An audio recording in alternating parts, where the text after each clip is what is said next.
We've all seen on television hucksters, people selling something, and we always view them with a little bit of suspicion. Anyone who's telling you, you can have tremendous savings with this product, you're going to be a little bit suspicious of. And so I hope that someone standing up front in a slick suit, and I hope you think I have a slick suit, telling you that we could have millions of dollars in savings, that you will be a little bit suspicious of that.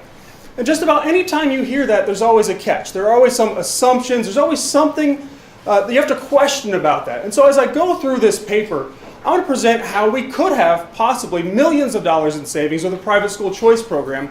But there are some assumptions embedded in this, and there are some questions that you should have. And so we want to talk about those. So the paper is available seats. You have it in front of you. And I'll be going through that paper and looking at a lot of the graphs in the paper. And what I've done in this presentation is I've kept the titles of the graphs the same. I've put the page numbers on here so you can find it in the paper if you want to follow along by looking at the paper. But first I want to give you sort of an overview of the presentation, tell you what we're going to do, what we're going to talk about. So first I'll review the research questions that I looked at in this paper. We'll take a really brief look at the literature on private school choice. I'll describe the survey that I did in this paper and the survey sample, the schools that participated in this survey. Present the findings from the survey, and then I'll present a cost savings or cost estimate of the different types of programs. Talk about a conclusion, and then we'll have plenty of time for question and answer. I really want to leave lots of time there at the end for us to discuss this, for any questions that you might have. But if I'm talking and something's not clear, feel free to interrupt me during the presentation and ask a question. As long as you're not heckling, David Stokes. So research questions. There are really three research questions that I looked at in this paper. The first one is, at what price point are private schools willing to fill available seats with students supported by a state-sponsored scholarship program? It's a long question, so let me break it down. I said a state-sponsored scholarship program, and I described it as such in my survey because I didn't want to say vouchers or tax credit scholarships or education savings accounts, because people might not know exactly what that is, and they might have a negative connotation of one or the other. So I called it a state-sponsored scholarship program, but then I described these have been called vouchers or tax credit scholarships or whatnot, education savings accounts. So throughout the paper, you'll see it referred to as a state-sponsored scholarship program to sort of encompass all three of those different types of programs. So I just asked the schools, would you be willing to participate in a scholarship program like this if the scholarship was $2,000, $3,000, $4,000, $5,000, and so forth? The second question, what regulations or program requirements are private schools willing to accept when participating in a state-sponsored scholarship program? Oftentimes when there are state programs like this, they come with strings attached. And so schools might be wary to participate if they have some strings attached. And so I asked different types of questions to figure out what strings they'd be most wary of. And finally, what would the fiscal impact of a state-sponsored private school scholarship program be? What is the fiscal impact? So today, I'm really only going to talk about the first and third. I want to make you read the paper at some point, so I've got to leave something out. So we'll be talking about at what price point are the schools wanting to participate in this type of program, and what kind of savings could we expect if we have a program at these various scholarship levels. I do want to warn you, there are savings ahead, so watch your heads. So really quickly, this is probably the most brief summary of the private school literature you'll ever find. I've written on this a number of times in some of other papers, and I've presented on it here before, so I don't want to get into it too deeply. But typically, the research on private schools shows that it improves student achievement. Random assignment studies, 11 of 12 of them have shown positive benefits for some or all students. Now, benefits tend to be fairly small, but the literature does show positive gains for the students who use a voucher or use private school choice options. The research also surprisingly shows that it tends to improve the local public schools that are now losing students. You might say, well, how is that the case? Well, there are lots of explanations, lots of hypotheses that we could come up with. It could be that the schools are worried and so they're trying to improve. It could be that they have fewer students. It could be a number of reasons, but the literature shows, on average, the schools slightly improve. It also increases parental satisfaction. Parents tend to be more satisfied with their school whenever they have the ability to choose. So it's a really brief overview, but this is not the real crux of what I'm talking about here.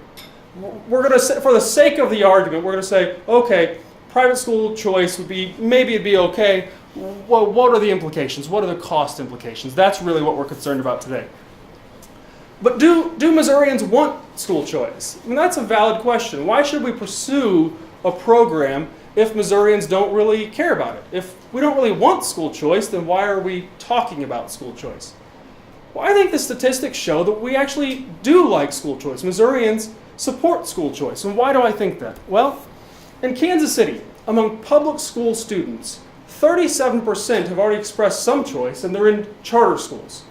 37% are in charter schools. That's of the students who are in public schools in Kansas City. In St. Louis, it's a quarter of the students that are in charter schools. So they've expressed some choice. And in both of these districts, we also have what are called magnet schools or signature schools. These are also schools of choice within the district. So the district has recognized that they like choice, at least to some extent. We could say that the magnet schools were created as part of the desegregation effort. Maybe they were forced to create them. But Springfield, Missouri has an inter-district choice program. Nixa, Missouri, a small school district, fairly small, just outside of Springfield, created a magnet school. So there's some evidence that districts, to some extent, like choice as well. To some extent, as long as it stays within the district. The school districts like choice. 10% of students statewide attend private schools. So there's a good population of people who are willing to pay themselves to attend a private school. Finally, 25% of the students in the two unaccredited districts, Normandy and Riverview Gardens, chose to leave whenever they were given the opportunity. Many of them at great cost. They're riding a bus a couple hours a day, or they're finding their own transportation. They're showing significant dedication to going to a different school. I think there's a good portion of the population that wants school choice and would be willing to express school choice. Now, this doesn't mean that everyone supports school choice, but it shows me that there are lots of students who would like school choice, and there are probably lots of students who would like those options but don't currently have those options. So let me talk about my survey now. I surveyed private schools in St. Louis and Kansas City. Now, I want to make clear that these are schools in St. Louis, not St. Louis County. They're within the district boundaries. These are also schools in Kansas City, not the surrounding area. And so you have to make that clear. Maybe not as much to people in this room because you're from the area, but some people don't realize that St. Louis City and St. Louis County are different from one another. So I have to make that clear to a broader audience. But first I looked at the Private School Universe Survey. This is a national survey that talks about all the different private schools, and that helped me identify a good list of private schools. Then I searched on the internet, did everything I could to find every single private school within these two cities. I came up with 91 schools with a unique administrator. And what I mean by that is you might have one administrator who's in charge of multiple campuses. Well, I'm not going to survey them multiple times. So 91 schools with a unique administrator. And I sent them surveys. Now here are some descriptive statistics of the schools. Of those 90 schools, 50 participated in the survey. That's about 55%. 90% of these schools have been around for more than 10 years. So the majority of the private schools in my survey have been around for a little while. They've had a track record over some time. Now, were these religious schools? The vast majority of them were religious schools. Only 30% were non-religious schools. 56% Catholic, 10% Protestant, and 4% other religion. So you have mostly Catholic schools, and that makes sense if we think about the private schools in St. Louis or in Kansas City. But we have a good chunk, almost a third, of non-religious schools as well. They served students that were primarily white students. There were 60% of the students in these schools were white, about 25% black. So they're more white or more Caucasian than the St. Louis and the Kansas City districts. That also makes intuitive sense if we think about the private schools in the city.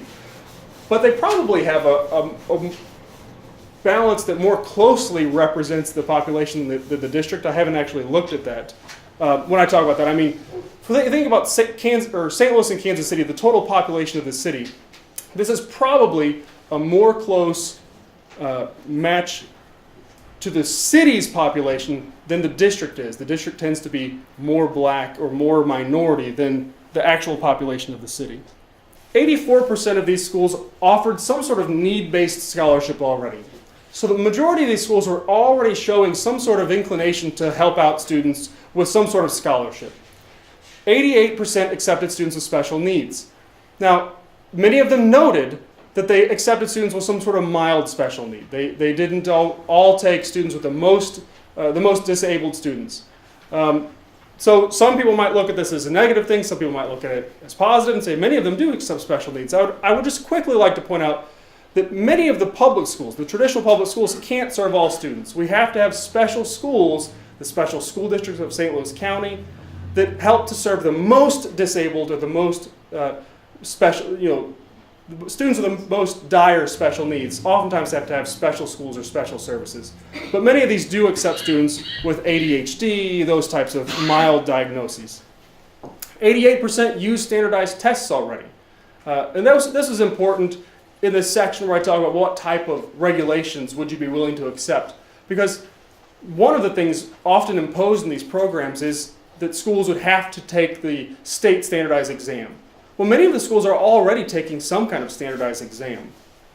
100% of them already have some sort of after-school care. So those are the descriptives of, some of the descriptives of the schools. The tuition is an important piece here, because it helps to indicate whether or not schools would be willing to participate in a scholarship program. The average tuition by school, and I break it out 3 ways in the paper, I just present it 2 ways here. By school, so let's just take all 50 of the schools, what's the average tuition? It's about $8,000. And that's a high estimate, because I asked the question in a way so that I had a maximum that captured 15 to 25,000 or something like that. And when I calculated this estimate, if anyone chose that category, I assumed it was 25,000 rather than 15. So this is a high estimate of tuition at the private schools. Now, what does this mean by available seat? So I asked the schools, how many seats do you have available? Right now, in your school currently, how many seats are open? How many additional students could you accept? And I calculated the average based on each of those seats. And it turned, in the schools with available seats, the places with more available seats tended to have lower tuition. This could tell us some things about those schools. The schools with open seats tend to be schools with lower tuitions.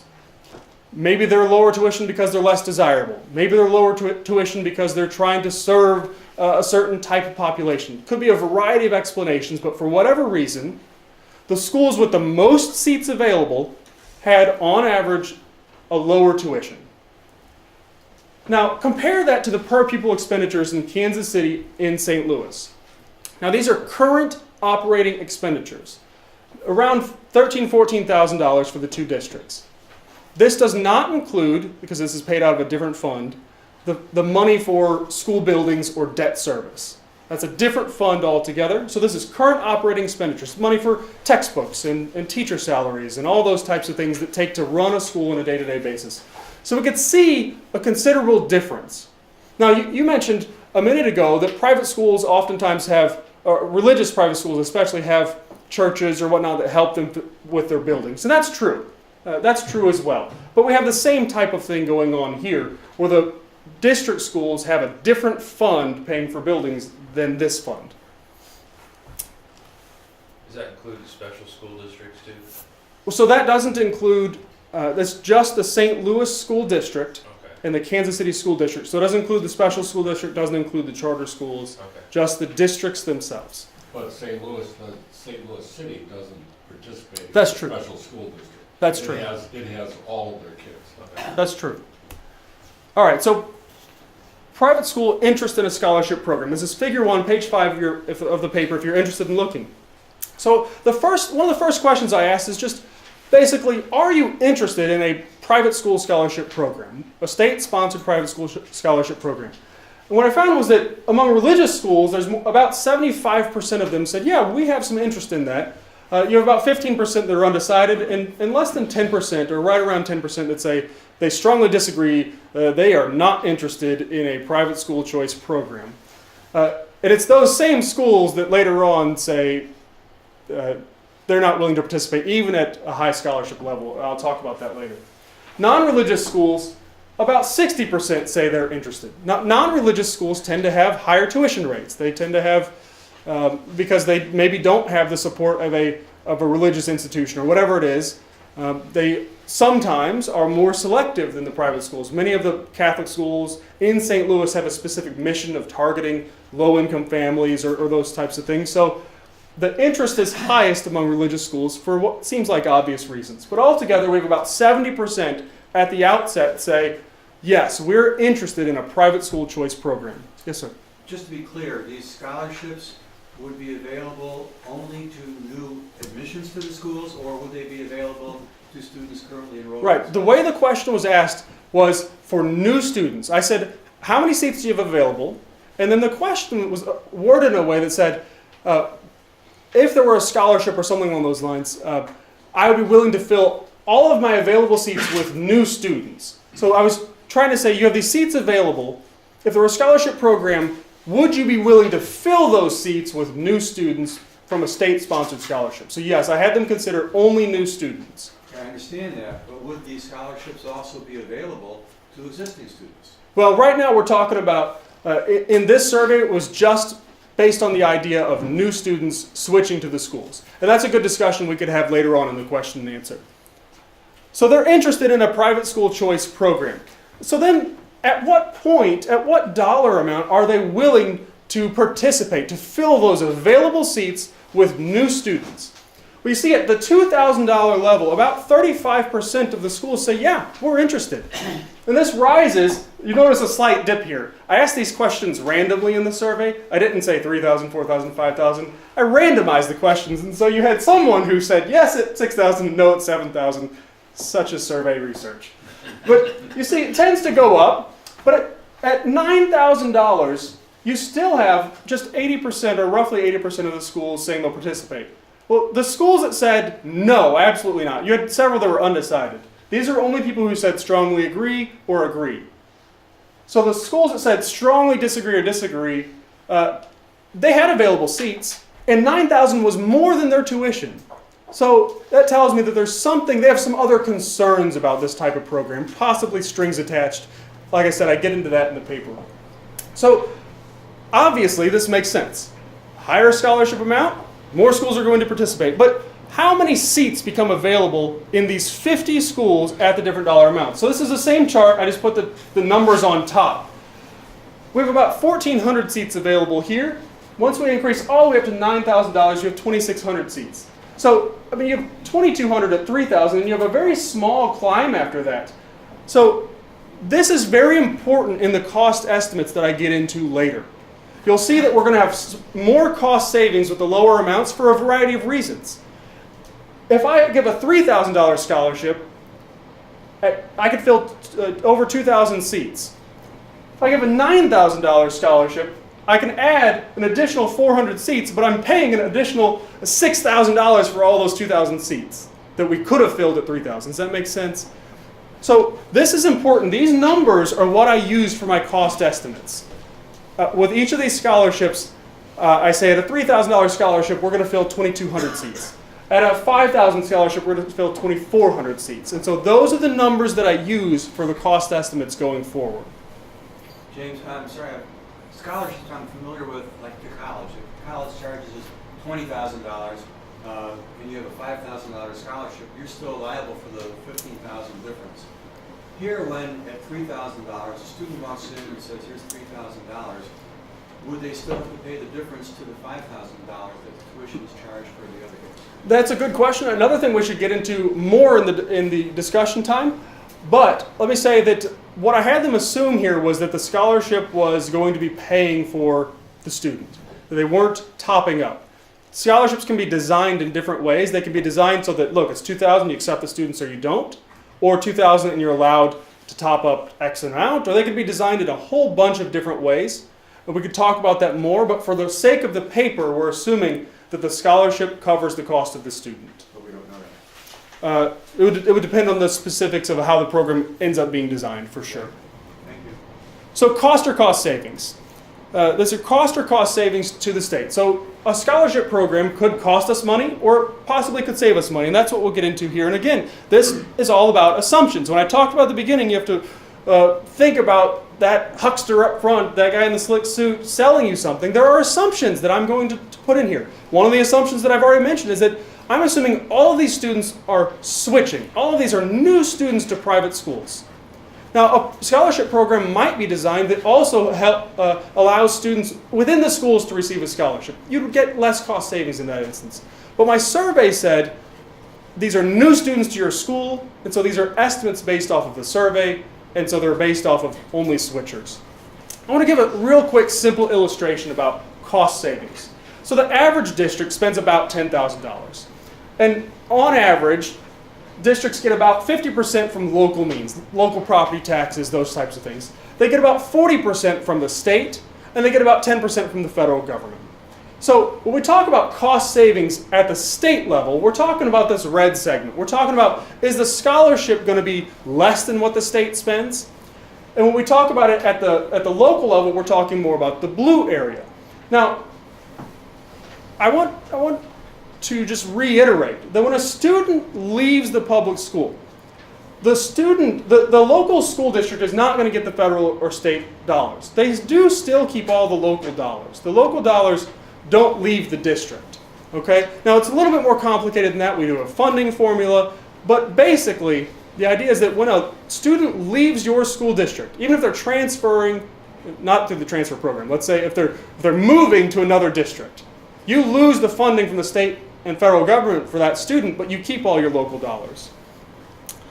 All right, so I need to really quickly tell you that there's a difference, and I treat this differently in the cost estimates between a voucher or education savings account and a tax credit scholarship. I would encourage you, if you haven't read Public Dollars Private Schools, to pick up that paper because I explain those differences much more thoroughly. You can find that on our website.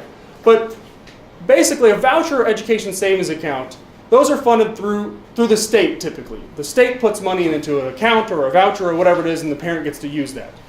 So it's appropriations that typically come directly from the state. A tax credit scholarship, on the other hand, is funded in a very different way, and so that's why I have to treat it differently in my cost estimates. It's funded by individuals like you and me or corporations giving donations to a scholarship organization and then receiving a credit towards our taxes. And the credit could be a different amount. It could be 100%, 75%, 50%. Those are the three numbers I use in the paper. And so if I give $2,000 and there's a 50% credit, what that means is the state gets $2,000 to put in the scholarship program, but I get only $1,000 credit towards my taxes. Not a deduction. It's not like they're taking $1,000 away. It's a credit applied towards my tax liabilities. And this is a program that's been used in other states, and actually in the coming months we'll have a few case studies from other states that explain how they work in other states. But because these are funded in different ways, vouchers and ESAs, direct appropriations from the state, tax credit scholarships through private donations where you get a credit, I have to treat them differently in the cost estimates. So here's an illustration of how a voucher or ESA, again, ESA standing for Education Savings Account, could result in cost or cost savings. And I put up this formula. This is a fancy way of saying that something that's very simple and intuitive. That's what people do in academic papers. They put in equations to make you think they're smart, when it really means this is the cost or the expenditures per pupil times the number of students. Okay, so you have however much we spend per kid times the number of kids minus how much it costs. It's very simple. How much do you spend normally minus how much does the new program cost, and it's either a cost savings or it's a cost. So I worked this out in the paper and show you here at each level the number of students varying based on what I showed you earlier, how many people said we have available seats we'd be willing to fill at that dollar amount. Notice that the average spending per pupil changes. Why is it different? It's different because the number of seats in Kansas City and St. Louis is different at each of these dollar amounts, and those two districts get different amounts of money. So I based it per pupil based on the number that Kansas City and St. Louis get and created the average, and that's why that varies. So this is really simple. I multiplied the scholarship times the number of students to get how much we spend per pupil. Well, then I take the program cost. Again, I said average spending per pupil, number of students gives me this column. The cost is just the level of the scholarship times number of students. You subtract and you find out that the state with a $2,000 scholarship could save money, but everything above that would be, they would lose money. Now, I want to just illustrate this a little bit further. Break it down in very simple terms. The state gives St. Louis and Kansas City, on average, for these available seats at the $2,000 level, gives them about $2,700. So that's what the state gives them. Now you might say that seems really low, but you should know that Kansas City and St. Louis are fairly wealthy in terms of property value. They have a pretty good property tax base, and so they raise a lot of money locally, and they're among the higher spending districts in the state. Okay, so the state gives $2,700 to the local public schools for each student. Now, we put in place a voucher education savings account, and that student now goes to a private school at a $2,000 scholarship. Well, they go there, $2,000 goes to that private school, $724 is left over for the state. So every child, essentially at the $2,000 level, generates a $724 savings to the state. Now, this is worked out in the paper, and I illustrate it with this graph. We can see at the $2,000 level, we have a cost savings. That makes sense. But we know at $3,000, well, the state only spends about $2,700, so it's going to be negative. We're going to start losing dollars from the state down to almost $18 million at a $9,000 level. Now let me put this into context really quickly. We just found out from the Department of Elementary and Secondary Education they need an additional $18 million to pay for new Common Core aligned tests. Okay, so this is on the same magnitude as new tests to implement Common Core. Just throw that out there. So a small scholarship could save money of $2,000. Everything above $2,000 at the state level is going to cost us money. But the local district has savings as well. Because as I mentioned, the local dollars stay put. And I talk about here the marginal cost of each of these students. So marginal cost means if a student leaves and I lose $10,000, let's say, how much of that $10,000 can I cut from my budget? Can I cut 100% of it and $10,000 out? Can I cut 75%? Can I cut 50%? Those are the three figures I use here. 100, 75, 50%.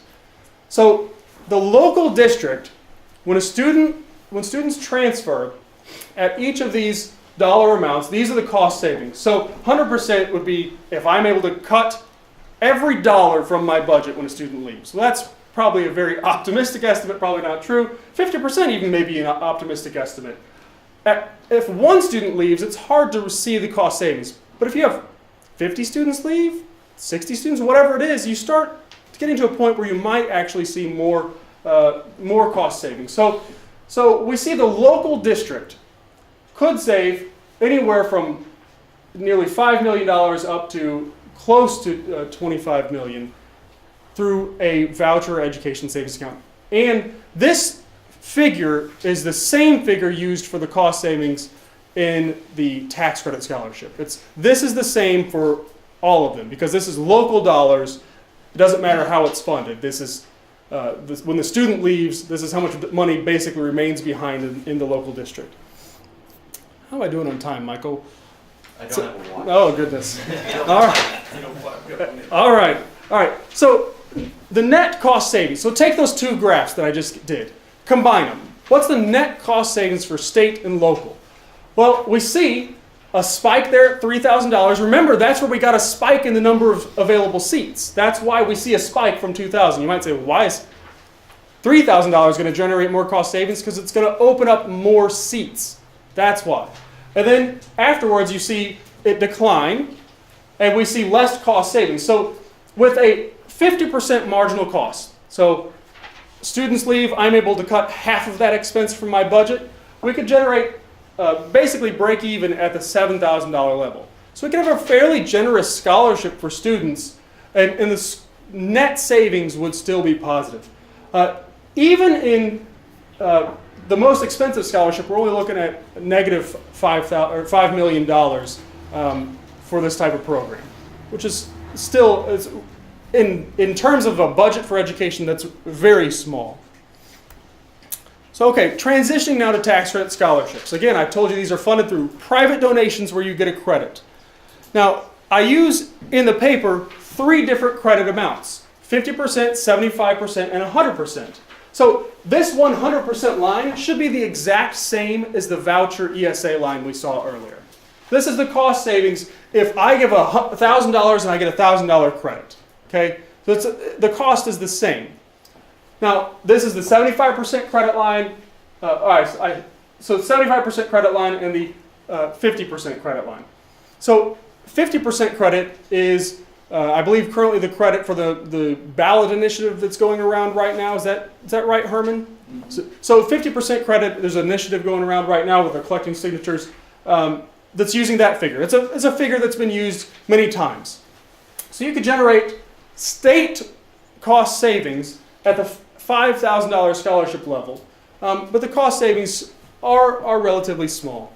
But once we combine it again with that previous local savings chart that I showed you, these are some of the bounds, so the upper bound and the lower bound of cost savings. So combine the state savings again with the local savings in a tax credit scholarship program, the lower bound being 100% credit, dollar for dollar match on donations, and 50% marginal cost. So I'm able to cut half of the budget whenever a student leaves, half of their expenses when a student leaves. That's this bound.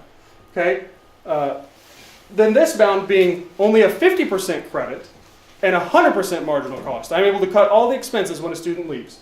So we could see that the savings could range. If we have a low scholarship amount, the savings could be as much as over $20 million. These are considerable savings for a relatively small program, a program that's going to target just a few thousand students. So what are the conclusions from this? I threw a lot of graphs at you, a lot of numbers. Okay, you've got the paper with you, so I hope that you could take it and look at it a little bit more closely. And again, based on some assumptions, based on the fact that all students are switching, that's a pretty big assumption. But again, that's how the survey was designed. Would you fill these seats with new students? So here are some conclusions. Private schools have available seats and they're interested in filling them. That seems pretty common sense, right? Lots of schools have these seats open. We hear all the time about private schools in the area that are closing, considering turning into charter schools or whatever because they can't fill their seats because they don't have enough funds or whatever it is. They're interested in a private school choice program.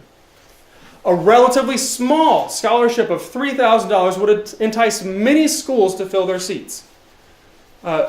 Now, there are trade-offs here.